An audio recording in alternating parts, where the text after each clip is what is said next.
back, all of you saucy folks, and welcome to Joygasm, a video game and movie podcast. I'm Russ. He is Steve. And Team Ninja decides to dabble in Souls-like in episode 310 today, March 8th, 2023. We're going to be catching up with each other before going into our topic of the day, which is Wo Long Fallen Dynasty impressions. But before we get into any of that nitty gritty, be sure that you shove a banner into that subscribe button and slash that notification bell. That way you will not miss a single solitary episode of Joygasm that drops once a week each week. Steve, it has been a little while since we've played a little catch up. Seems like it was just a week before last, Russ. Well, it was the week before last. We did a little how to do time there, Steve. Because, last week we did The Mandalorian Season 3 premiere impressions. And then the week before that, I believe, was Ant-Man and the Wasp Quantumania review. Man. Neither one of those, I believe, we did any kind of howdy doody time. It's just really fresh in my mind, I guess. Yes. Yes, indeed, Steve.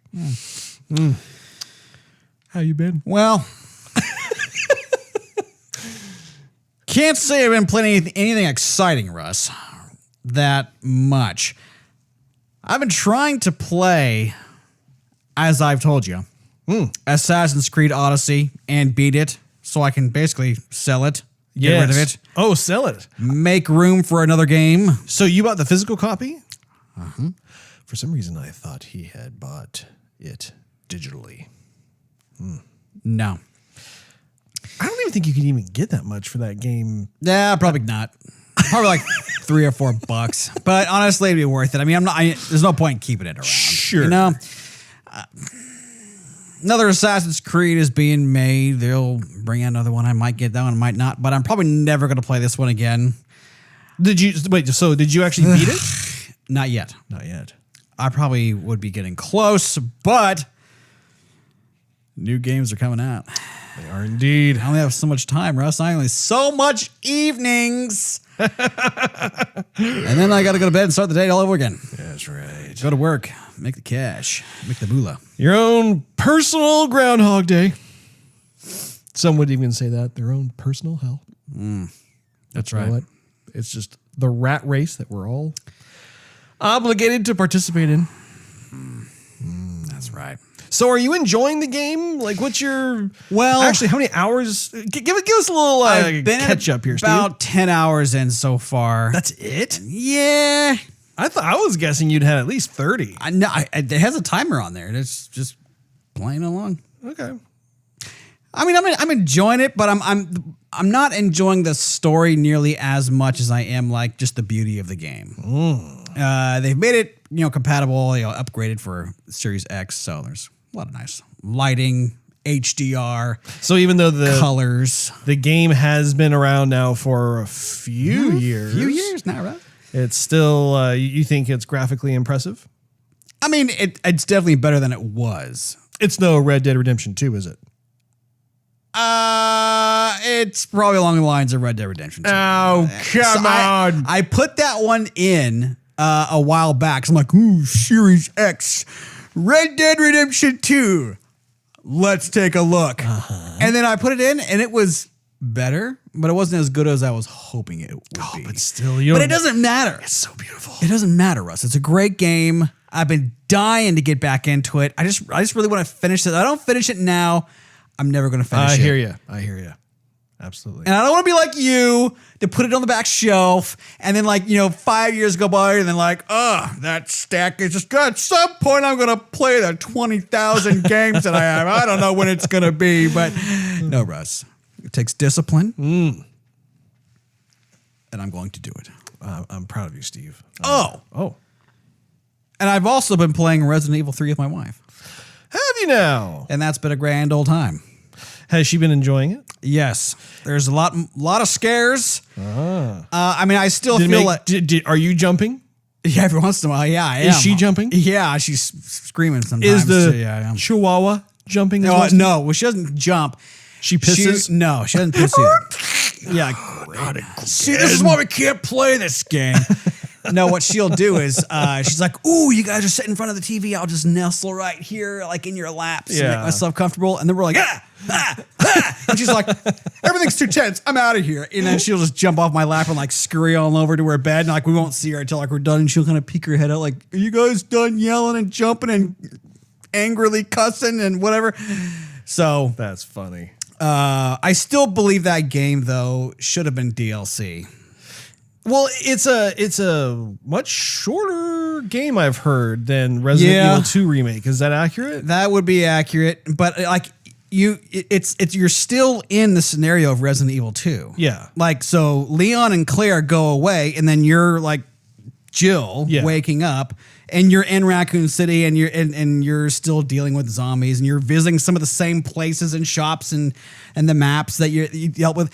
Some of the combinations, like you go to the back to the same police department and you're like, I remember this combination from Resident Evil 2 and when I put it in there and the thing unlocks, I'm like, well, there goes that. Well, part of that too is because you are, like I always say, the Resident Evil expert. So I'm sure like the sheer number of times you've played those games, those like combinations are like embedded in your cerebellum. But anyhow, I mean, so it's still, I'm not saying it's not fun because it still is fun. Well, it looks gorgeous. It definitely looks, it definitely, that's for sure, Russ. I thought you had beaten that game already. No. So how do you know if it's shorter than Resident Evil 2 if you haven't? I played Resident Evil 3, like the original one. Do you know if the remake has been expanded upon the original, or is it pretty much like oranges to oranges kind of thing? Yeah.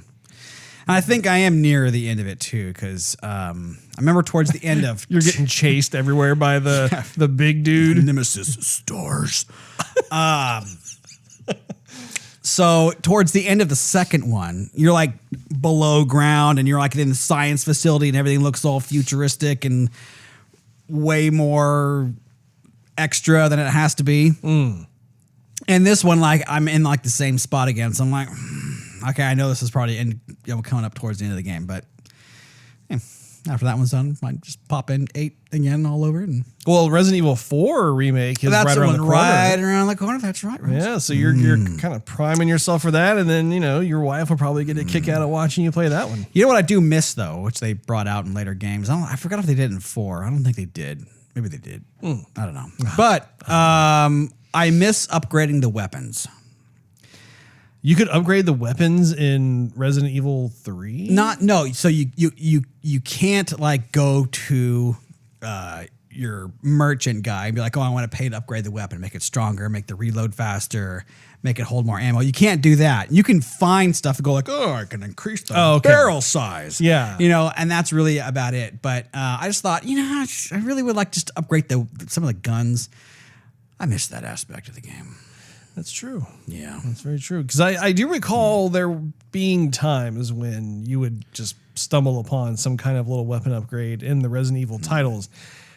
But to your point, like in Resident Evil Village, it was kind of fun to have like that morbidly obese guy be kind of the salesperson. Like, I don't know, like it had a warped sense of humor to it where every time I saw him, like, why are you here? Yeah, I just barely survived with like my limbs intact, and you're just chilling over here wanting to sell me goods and stuff. I don't know. It's like part of that wackiness that Capcom has. Yeah.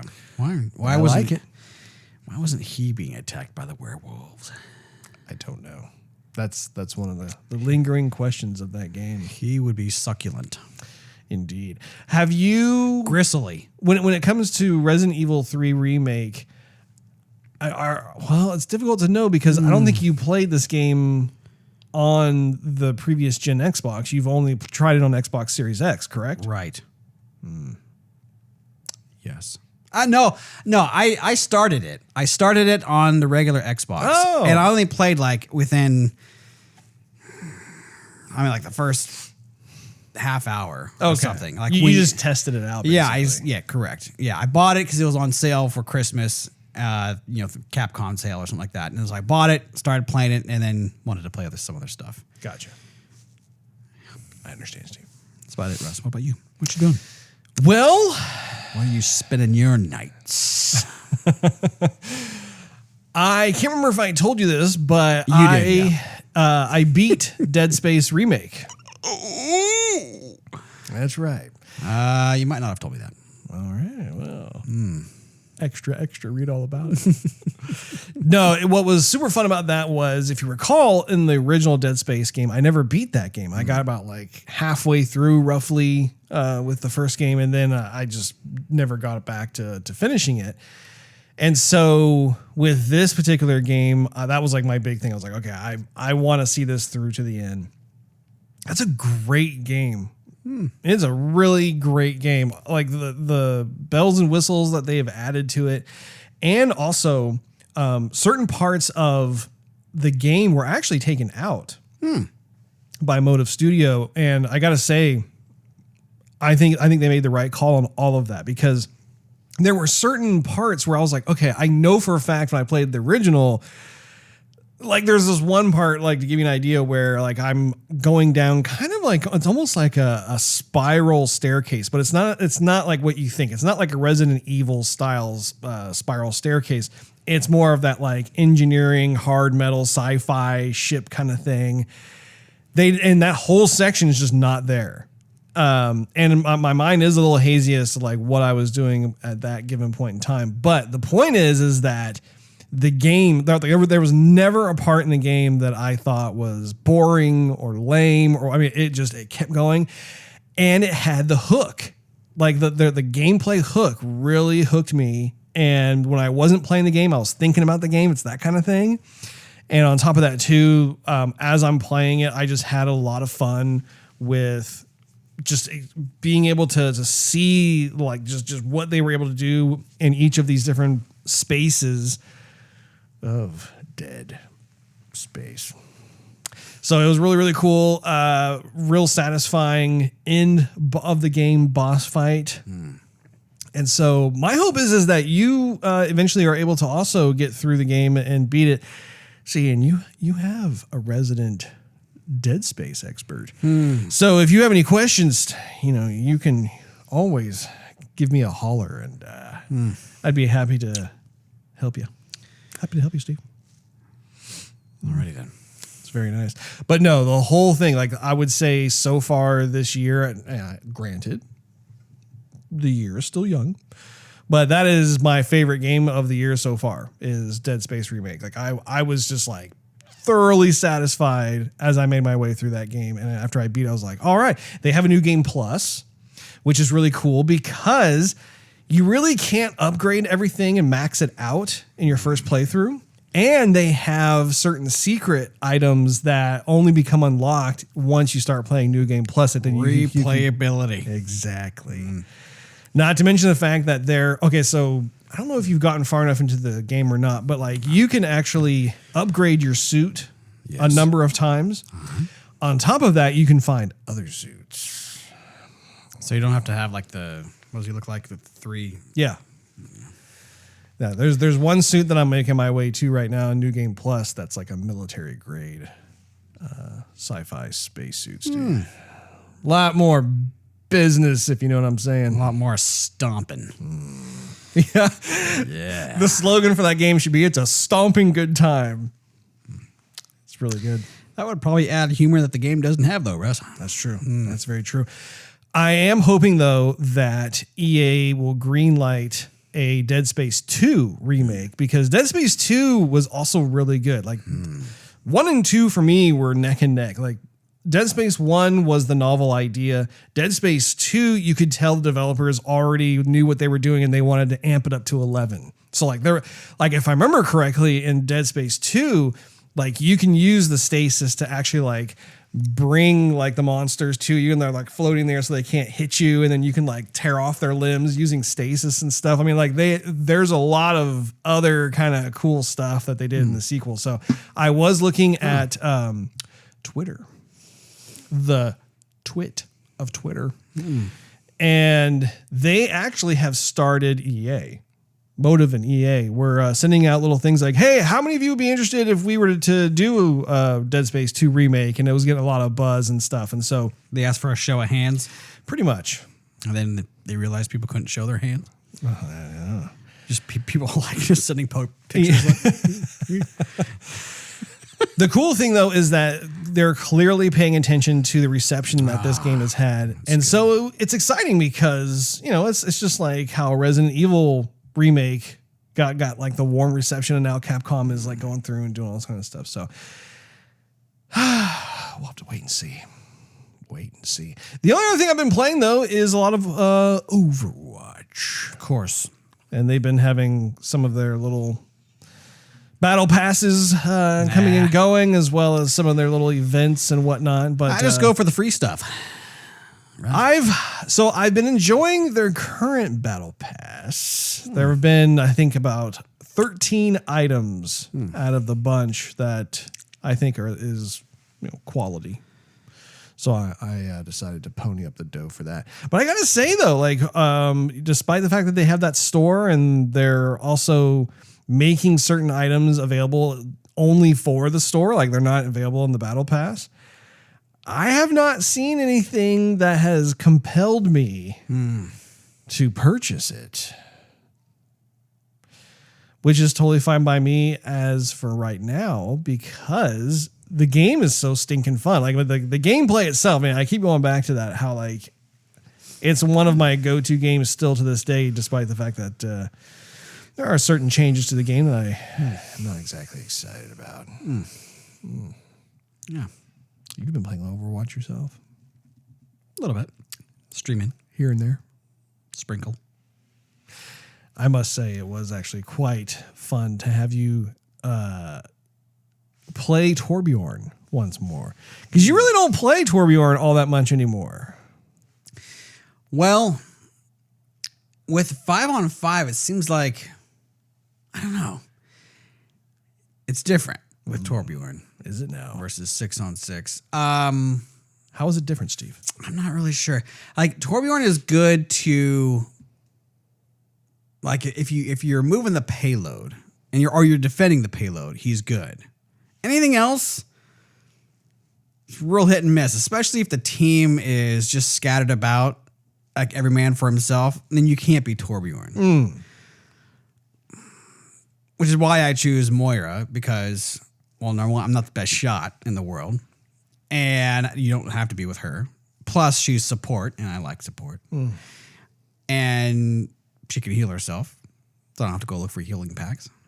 So, I mean, that's been kind of my... And she's overpowered currently, so... I don't think she's overpowered. Dude, she's totally She's not overpowered. I don't think she is. Like, if you played more of Moira, like, you really have to stay on somebody to really drain their power. Like, it's different if, like, Symmetra will drain her people's power faster. Or Zarya will drain people's power way fast than Moira. Like, I can't stand in front of Zarya for, like, more than a few seconds, and I'm just dead. Yeah, well, yeah, Zarya is another offender in the OP crowd. But see, the thing with Symmetra is that they've whittled down her kit. In fact, they gave Moira part of her initial kit to begin with. And the thing with her beam is that the beam starts out weak. But so you have to successfully maintain the beam on the opponent, and then over time the beam gets stronger. So, but like if you're missing it, then you're not necessarily like able to charge up that beam to its full maximum damage potential. Whereas with Moira, now, you know, she has that whole like homing purple stream of stuff. And I mean, I've talked to you about this in the past, where like I've been Pharah and I've been like super high up in the sky, and she can still, you know, Moira can still reach me with that, which I'm like, time out.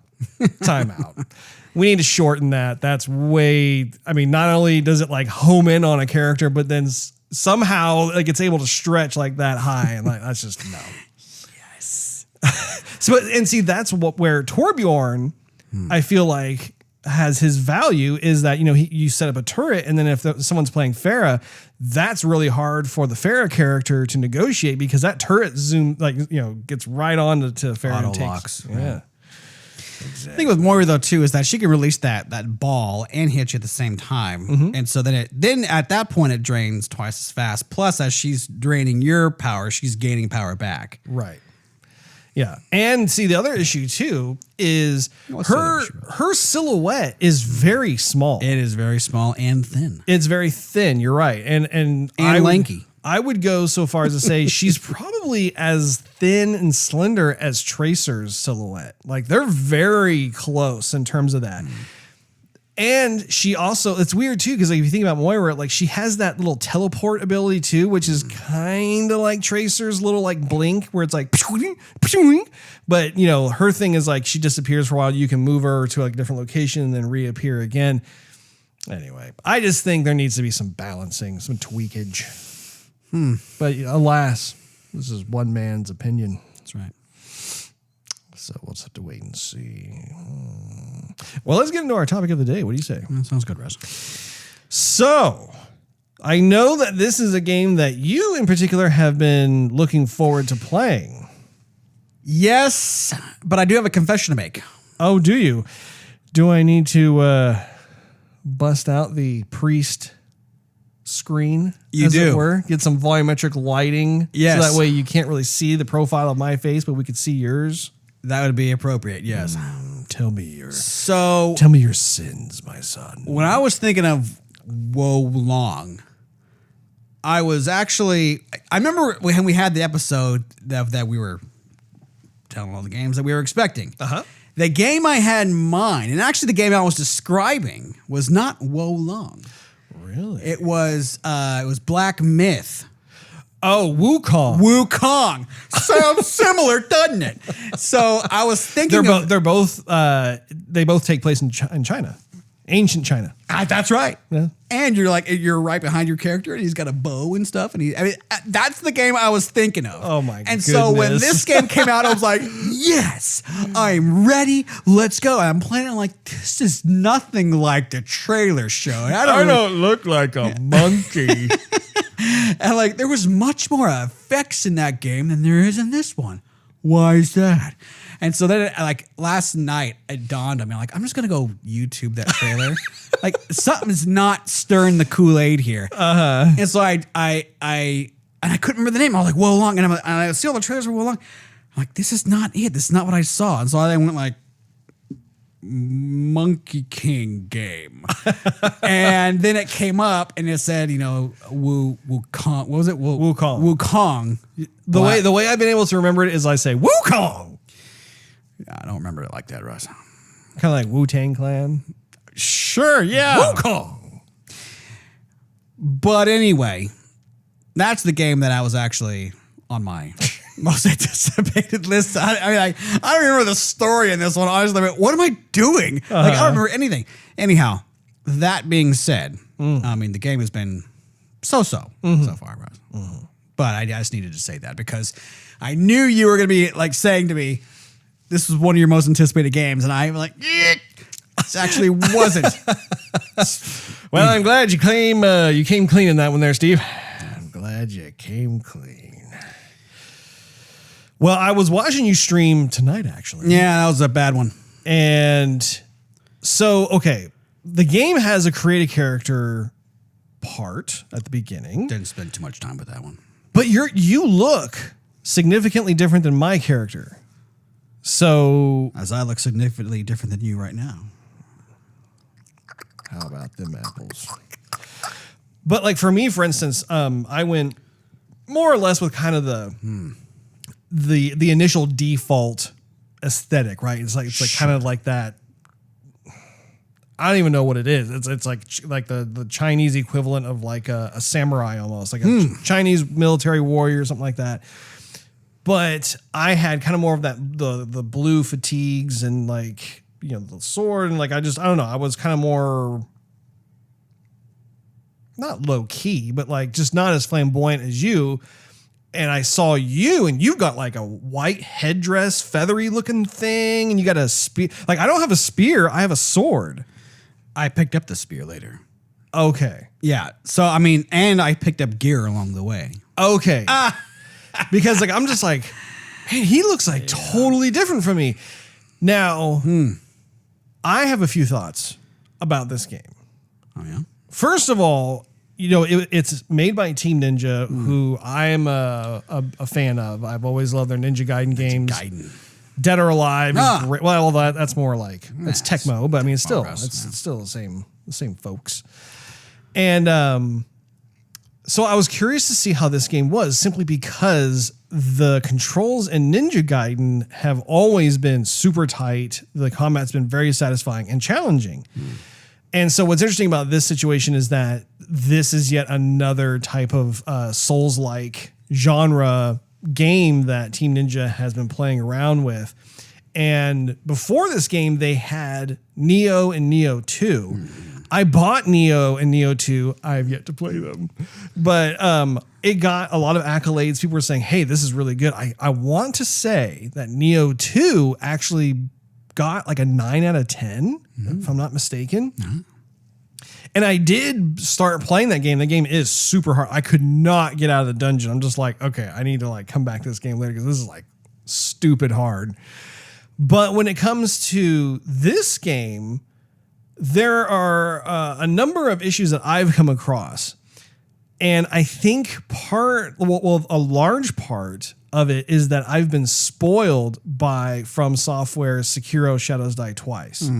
Because in Sekiro, the controls are the tightest I've ever experienced in a game. Like, they were all about the intense sword play and getting your opponent to like lose their posture, basically. And so, I mean, it was all about blocking and parrying and dodging and doing all this stuff at just the last moment you possibly could. And once you got it down, I mean, it was just like, oh my gosh, like this is exhilarating.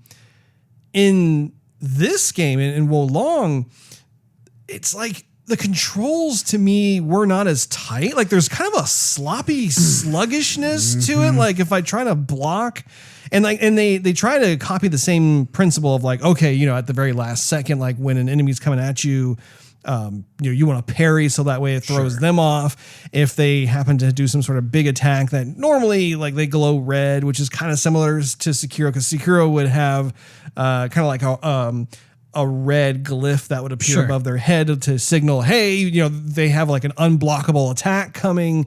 So it's like, okay, I'm already familiar with like how these gameplay combat mechanics work, but I mean, I was decent with the normal characters.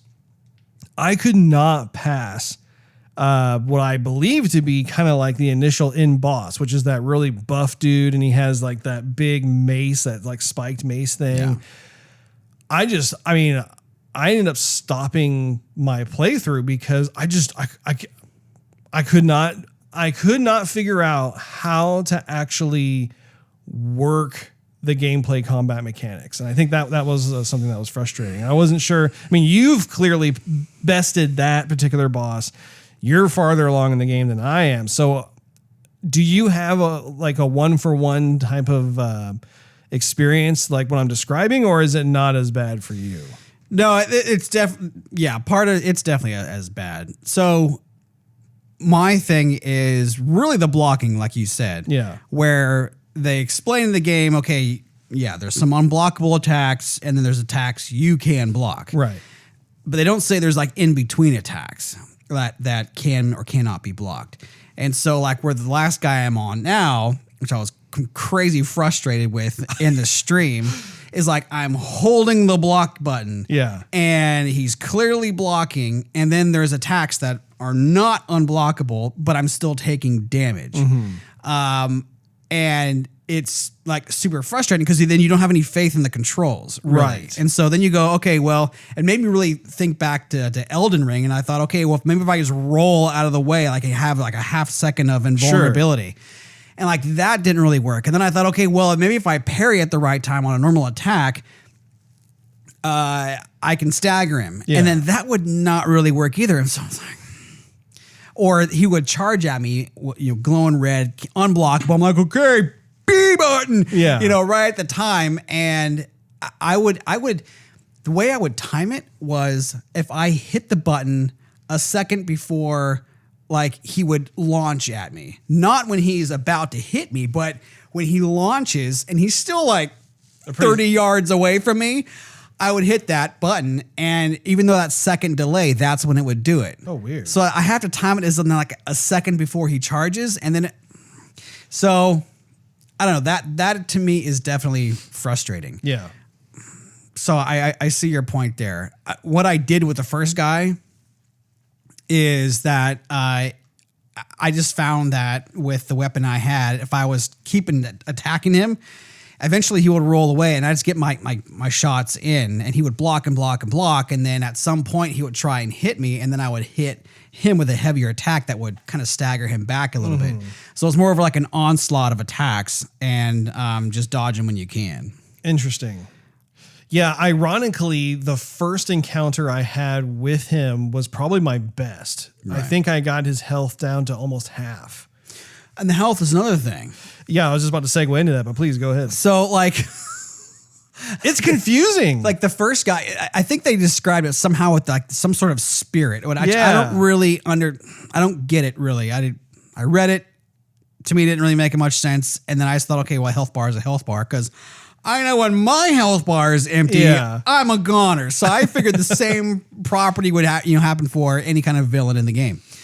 And so, like with the first guy, I remember I was conquering him, and his life is drained. He has no more green left in there, and it's kind of blinking red. I'm like, okay, he should be dead. // Come on, die. What's happening here? And then finally, he gave up the ghost. I'm like, what happened? And that's kind of the way what happened with this guy tonight, where I get lucky finally, and I'm like beating him, and everything is coming together, and I'm like, he's out of green, like his life bar is empty. It's what's happening now? And then he just like grabs me and like throws me across the screen. It's like, here we go again. Throws you like a rag doll. And even that boss reminded me, because I was watching some of your stream. The boss seemed to be kind of a gorilla-esque type of looks like a animal creature. Snowman. Yeah, kind of like a really enraged Yeti or something like that. But in the desert. In the desert. But what was interesting was how, so in Sekiro, there is a part in the game where you come across this like massive gorilla type of creature. Really, really cool moment in the game because it's like in this like area that has a bunch of shallow water and there's a bunch of waterfalls spilling into like this kind of arena-esque crater, if you will. And there are a bunch of like kind of like dead wilted trees everywhere, that sort of thing. You go on this epic battle against this gorilla monster thing. And I mean, it's got the fur and it's like pounding on you and stuff. And you've got to use your grapple hook to kind of like swing around the dead trees to get away from them and kind of reposition yourself. And, it's just, it gets your blood pumping and stuff. And it's a really epic battle. So when I was watching you, I'm like, man, there are echoes where I believe Team Ninja took inspiration from games like Sekiro. Just because looking at that, I'm like, yeah, that there are certain things that are making me think of that particular encounter. But I do think in terms of the UI and like what they're talking about with like the whole soul thing, right? I can't help but wonder if maybe that's their version of the posture system that Sekiro has, because Sekiro has the health bars, and then below that there's another bar that's like kind of like I may be saying the wrong word, but it's basically like your posture. Like basically you have to wear down your opponent, even if they're blocking. You have to wear them down to the point where you break their posture, and then they become susceptible to all kinds of different attacks. Right. And that's when their health really goes down, right? Right. That's in there too. But okay, so that's a separate thing. That's a separate component from the souls thing. Is that what you're saying? Well, what I'm saying is that there's a stagger meter, basically, is what it is. Yes, when you stagger them, the reticle turns. If you're locked onto them, turns red, and then you're able to do a much bigger attack. Okay. A lot, really flashy. But the health is just a totally separate thing. So you can wear it, you could beat on, and finally they'll stagger. You could do something huge. Yeah. But other than that, the health, like when you hit them, you whittle down that health bar every single hit. Like it works like every game. And then when it's empty, they're still alive. Well, and it's weird for me in my experience just because, okay, so if I'm taking on the cronies, right? Mm-hmm. Like, every time I successfully land a blow, you see their health bar get a chunk taken off or whatever. When I was fighting that particular boss, though, like I was landing certain blows, but like I was looking at his health bar and there was like next to nothing being taken off. And so that's where I was getting confused. I'm like, wait, I thought I was successfully landing some of these hits, but I'm not seeing the type of progress that I'm conditioned to seeing. And so it makes you wonder if like I'm missing a step where it's like you're supposed to do something that is part of that whole Souls thing. Well, also too, you're supposed to, there is a grind to it. Now, I never played a Souls game, but I know people who have, and they said prior to like Elden Ring, what you would do is you would stay on a very narrow path, kill enemies, and then you'd get to the boss. Right. And you had no choice. You had to defeat that boss. You couldn't, it wasn't like Elden Ring where it was open world and you can just I'll go someplace else and fight and come back later. Yeah. So you were stuck and you had to fight this boss. Yeah. That's similar to this where you're going up the path, down the path, up the path, down the path, and you're killing any kind of baddies that are there and getting experience and leveling up. So I did that in the beginning, and I noticed the same thing. I'm like, I'm barely like this battle's gonna take forever. Like I was, death by 1,000 cuts. Run away, run away. And so I thought, okay, well, I'm just going to grind a bit. And so I did. I leveled up like 4 times and I came back and then I noticed bigger chunks being taken off. So, okay. So when you're leveling up, I'm assuming you go through a zone right before you reach the boss. And then basically you rest at one of the little banners that you have. Correct. And that in turn respawns all of the enemies that you just took out. Correct. Yeah, they are straight up copying from software when it comes to that, because that is very much like what Souls games have is like, even in Sekiro, same thing. Okay, that is starting to make sense in terms of like, basically if your skill level is not where it needs to be to defeat a boss, whatever, they're going to force you to grind and do that kind of thing.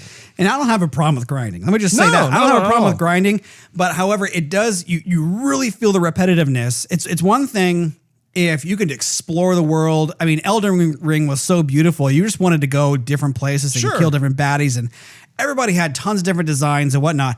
It gets old really quick when you have just a lawn, a strip of grass that you're just running around. There's like 6 enemies to defeat, and then you got to start over. 6 enemies to defeat. Right. Then that takes a while, and it just if there was more to do and more to explore and more to see, more enemies to defeat, and more different types of enemies, I don't think it would be that bad. But you really kind of sort of feel it in this one. Did you choose English, Japanese, or Chinese as the language to listen to? I chose English, but I really should have chose Chinese. That's what I chose. I chose Chinese. I got to hear that afterward because when you hear it, it doesn't have the same thing. Like I remember when we were talking about Ghost of Tsushima, and we were really loving just hearing the actors speak. Yeah. Oh my goodness, that was so rich. And in this one, a lot of the actors sound like they're out of Tekken, if you know what I mean. What's the Hayushima? I think Mr. Hayushima. Like, he's always very serious. I'm like, okay, I get it. You're not gonna talk to everybody that way, but like that's how a lot of the bad guys are. Or if your sidekicks who you meet, they're gonna be, oh, I think we should go this way. Yeah. Sort of thing. You're like, oh, just it yanks you out of the moment. Okay. Yeah. I can't. I can't do it. Yeah. I've always, whenever I play a game such as this, I always opt for whatever language the character's culture exists in. Like Ghost of Tsushima, obviously Japanese. So I hope that's a setting I can go back and change. I'm sure there is. Yeah, you can probably go in there anytime. Let's talk about the graphics. Okay. Because this is a tale of, well, Two cities? tales. Well, I was gonna say two cities, but it's essentially like it's this weird. Okay, let me just dive into this really quick. So Team Ninja is renowned for their graphics engines in the past. Like when you play, say, Dead or Alive, or you play Ninja Gaiden, they really do an impressive job with their worlds, with their characters, and they're able to like have their graphics engine run at 60 frames per second. So they're known for like just these crazy like visual splendor types of scenarios, especially like if you're playing Ninja Gaiden, for example. In addition to everything looking fantastic, they have a lot of like special effects. So like, the sword, like kind of the swooshing kind of visual that you see, or like when it connects against an enemy, or you're using magic, like Ninja Gaiden, he's capable of doing different types of magic spells and that sort of thing. It really is neat to see. And in Wo Long, it's weird. There's two things I'm noticing. One is that, so they have continued to do some of the flashiness, right? Like with regards to like the sword strikes, some of the big critical hits you land and that sort of thing. The problem that I'm having personally is the whiz bang flashiness is visually getting in the way of me timing correctly when I'm supposed to block or parry. It's the weirdest thing, but like in Sekiro, for example, they were very methodical in terms of like not obscuring your vision from like when you're locked in these like very intense duels, right? So you were able to really like get in there and do your thing. And in this game, I mean, like once again, I'm fighting that last boss, and like sometimes you'll successfully, well, actually, I don't even know if you're successful or not, but like sometimes I'll parry, and there's like this huge like red swoosh of color and like some sparks and stuff, and I'm like, I don't know what's happening. I'm completely blinded by like where the enemy is in relation to where my character is. I don't know if that's considered a successful parry, because sometimes it'll happen and I'll get hit and I'm like, okay, I'm just confused. I'm confused playing this game. Now, in addition to the whiz bang kind of stuff like that, the graphics engine itself is not impressive to me. Yeah. Like it doesn't even look last gen. It looks like it's like, I mean, dare I say Xbox 360. Like there's something very basic about like the animations. The animations feel, at times they're smooth, but other times they feel stiff. And then the visuals, like I'm looking around, I'm like, this is not what I expect from like a PS5 or Xbox Series X experience. Yeah, that's part of what made me go back and look at Black Myth, because I noticed it right away. And I thought, I hope Russ agrees with me on this, because I mean, I wouldn't say it's as bad as like Xbox 360, but it definitely looks like an Xbox, like previous gen, with a splash of next gen effects. Sure. Right? But it doesn't even look like Unreal 5 engine. It looks like Unreal 4 engine almost. Oh, not even that. I mean, but like the rocks and stuff look a bit flat. The ground is flat. The textures look shallow. And then there'll be a splash of like sparks or something, you know, and you're like, oh, wow, that was cool. And that was it. Okay, we're back to, you know. Yeah, well, and that's what I was describing, was like, the effects are still very cool looking, but the problem is that the effects are getting like, they're basically trying to bring over their kit of really cool visual, like special effects and stuff from like a Ninja Gaiden game. But they want to have this game be a Souls-like game, which demands that you play a certain way in order to defeat these enemies. To be fair, though, the level that you were on that I was watching did look more visually impressive than the first level that I was on. The first level I was on, I was like, man, these corridors are like super tight. And I'm just not blown away by what I'm seeing here. There are other games that have come out for the PS5 and Xbox Series X where I'm like, what? Like, Resident Evil Village, right? And that game came out at least was it last year, a year ago, or 2 years ago? I mean, it's been a while. Yeah, it was 2 years ago, I think, yeah. And you put that into to this day, and you're still really impressed by like how everything looks. You're just like, wow, this is amazing. Granted that's first person, but still, I mean, even with a third person action game, there should be a certain level of detail and graphics fidelity that you can rely on. So again, maybe it's something where like as you progress through the game, that does get better. I don't know. But at the same time, too, when I think of Neo, for instance, like I played the first level of Neo 2, and in my opinion, I think the first level of Neo 2 is more graphically impressive than what I saw here. So I don't know. It's kind of confusing. Yeah, I don't mean to rip on that game that much because it's not terrible. No, it's not terrible at all. It's not terrible. It's just not nearly. Well, I was thinking it was a different game altogether, but I mean, even playing this one, I mean, any game I'm going to put in my Series X, I'm going to expect something much better than the previous generation. Right. And this is just not it. One bit of praise I can give though, Russ. Oh, what is that, Steve? I do like the sound effects. A bit. Like, when someone drops something, there's like this it sounds like a piece of metal hitting a plank of wood, which is kind of weird. I like that sound. The fire crackling is nice. Some of them, there's wind, there's different conks and bangs and stuff that are cool. Sword effects that sound neat. So there is definitely a nice palette of sound, I would say. But that's about it. I don't really. I was watching this. I don't really know what the story is either, because you're just kind of wind up there as a soldier, and then like you have some like talisman or something that's strong or has some power. Yeah. And I'm like, who am I?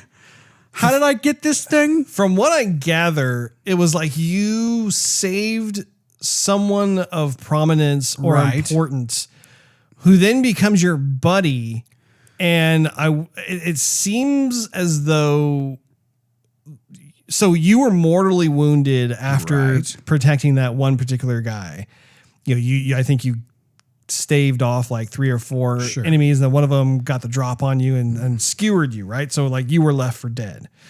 And my understanding is that person who you protected then came over to you and had an extra one of because he has the same kind of medallion necklace thing on him.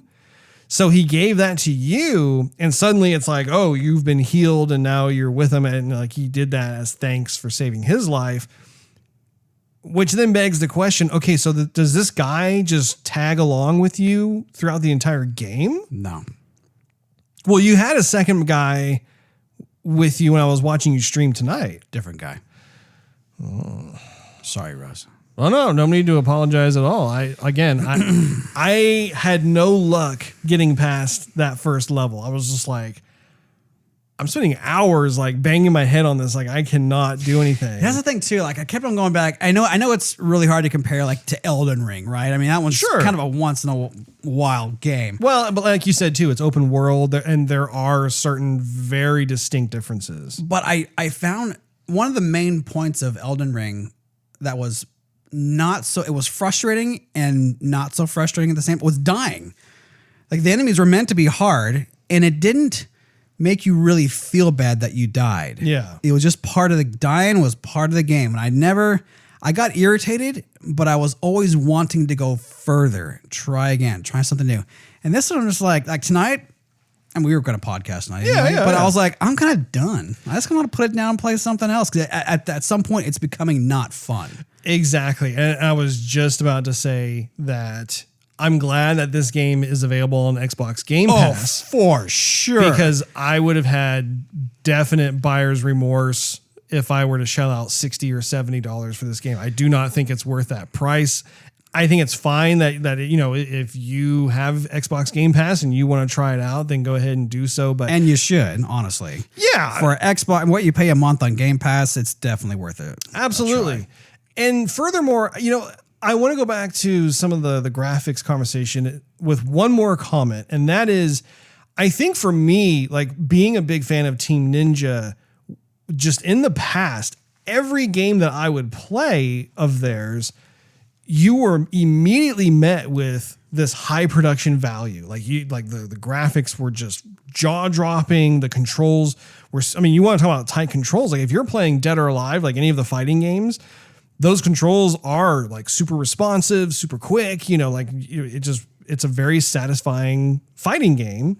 Same thing with Ninja Gaiden when you're going through and you're doing your ninja stuff and you're attacking everything else. So yeah, I'm a little perplexed as to why there's a noticeable downgrade when it comes to this stuff. So anyway, that's about all we have to say about that, I believe, unless you have anything else. That's it, Russ. Well, that is it. We appreciate you all for hanging out with us. Thank you so much for watching. If you enjoyed this episode, we invite you to check out patreon.com/joygasm, where you can enjoy exclusive perks and early access to the show. Not to mention it financially helps us continuing the show. Also, click on that subscribe button as well as that notification bell. That way you will not miss a single solitary episode of Joygasm. It drops once each week. And you could do a search for @Joygasm TV on your favorite social media platform of choice. We are on just about all of them. Last but not least, do a search for Joygasm TV, spelled Joygasm TV, on Twitch to see us stream our gaming adventures live every Wednesday night at 9:30 p.m. Central Time. We hope you all will rejoin with us next week when we talk about Octopath Traveler 2. We'll see you then.